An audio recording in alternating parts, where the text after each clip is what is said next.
Hi, everyone. For your next section of information about ancient Greece, we are going to learn about Alexander the Great.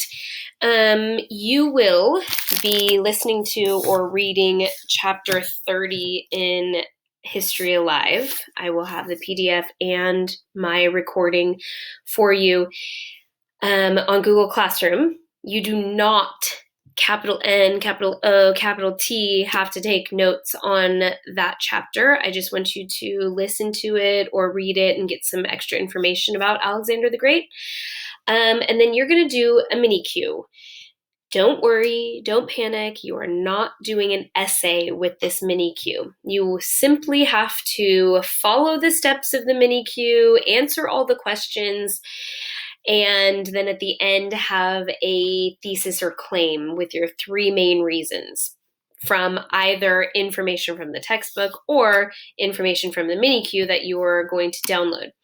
I'm going to have also on Google Classroom the mini Q, this PDF. You will download the PDF, and I believe in your downloaded PDF, if you click on this little pen, circular pen with a circle around it, you will be able to annotate on the actual PDF and then just upload it to Google Classroom. Or if you do not know how to do that, or don't like to do that, or don't want to do that, because it is a lot of extra steps, because you have to put the text box and then type it in, or get the pen and handwrite it with a cursor that maybe you don't have. I don't know how your keypad works, or if you have a mouse. I don't think that that's easy. So up to you, but you can do that if you'd like to. Otherwise, I will share with you this Google Doc that has it laid out for you as an answer sheet. So it will have the hook, answers, and then each document has the correct corresponding number to answer the questions. And at the end, I put down where you're going to put your answer to the mini Q. How great was Alexander the Great? You're going to state your claim and the three reasons to back your claim. Alexander was or was not great because A, B, and C.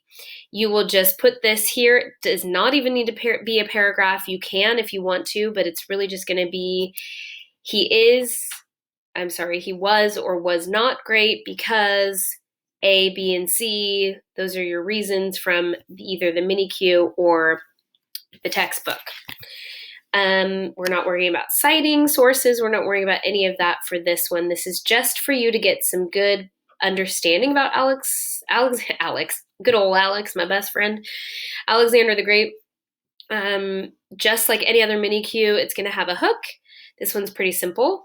Then you're going to have a background essay to read. You will not do the questions for the background essay.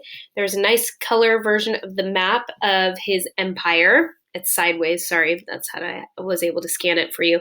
Here's a correct up and down version of the map, but it's a little smaller and black and white.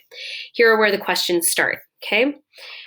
Questions for A, and then here's B, read, answer questions, C, read, answer questions, D, read, answer questions, and so forth all the way to F.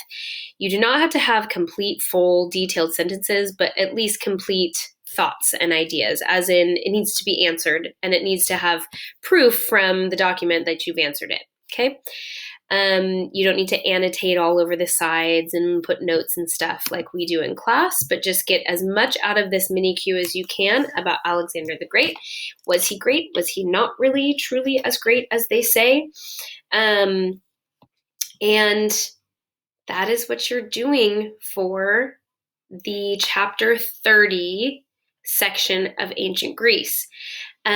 Please make sure whichever place you choose to put your answers, either on the PDF or on the answer sheet for the Google Doc, please remember you are going to download those copies to your desktop and then write on those, and then upload whatever one you chose to write on into Google Classroom. Remember, this one you can just Control A. Oh, it's not letting me. Oh, there we go. Hello, Control A, and then copy and paste it into a new doc and submit that. that one's probably the easiest way to do it. You could also go up to File, make a copy, and then save a new copy into your Google Docs. The PDF, you would download it to your desktop and then write on it, annotate it however you're going to do it, and then upload the new copy to Google Classroom. I'm going to say the document is much easier and probably easier for me to be able to look at and correct and grade. But to each his own, to each her own. So that's what you're going to do for Alexander the Great. It used to be a really lengthy blog, basically an essay that went with this mini-Q, but in blog format, which is fun, but a lot of work, and you don't have enough time for that, and your brains are probably exploding anyway. And then I was thinking about going back to the original project, which was a political cartoon about Alexander the Great. But again, a lot of you are saying you're not really wanting any more art projects, and I get that. So we're just going basic, simple, doing the mini-Q, getting out what you can, knowing if he was great or not, having your 3 reasons, and done. Moving on. See you next time. Thanks.